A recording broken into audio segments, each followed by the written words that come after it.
Over the past few interviews, we've been talking about how yoga can do the body, mind, and spirit good.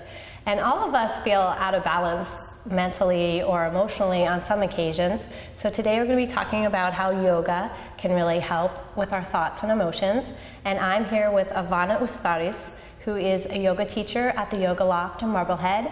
And she has a really heart-centered practice that helps her students gain that clarity and really relax and open up. So thank you for having me today. Thank you. So how does that work? How can yoga help you calm your mind?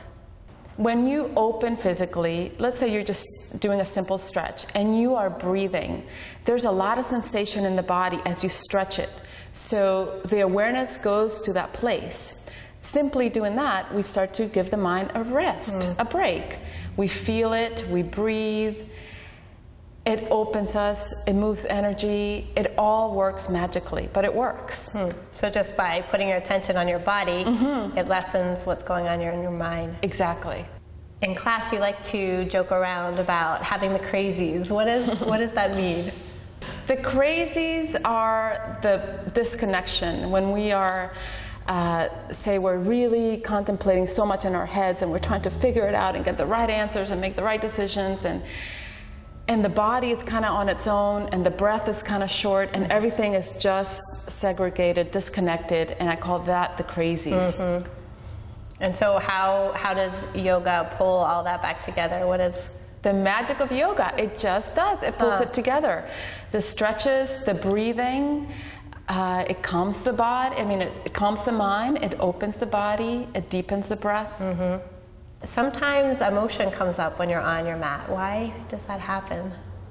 Emotion, simply we can look at it as pure energy. Oftentimes when emotions are not allowed to be felt and moved, if we just kind of pretend they're not there or resist them, then they literally get stuck in the body. Right. And when we open the body physically, oftentimes those emotions release and surface. And it's no big deal. It's just maybe you have a little cry, maybe you feel a little anger. No problem. Nice. So you really hold the space that it's okay for that to happen in class. It's perfectly okay. After taking a yoga class, why do you feel so different? We just feel better. And I like to say, I've been saying this lately, I feel the most of me. So I'm full of myself when I leave a yoga class. It's literally that me, as in life and spirit, that just freely moves and radiates and expresses through my body, my voice, my thoughts. Freedom and expansion.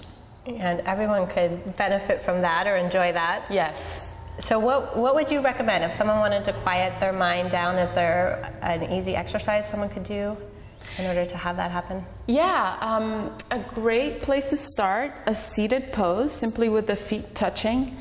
The hands can rest right there at the ankles. You can take a nice deep breath and lengthen. And just here, just allowing the hips to open, you'll feel the energy moving down to the feet, the length of the spine, the shoulders wide. You can kind of do a little bit of neck release, and maybe you do a little forward fold.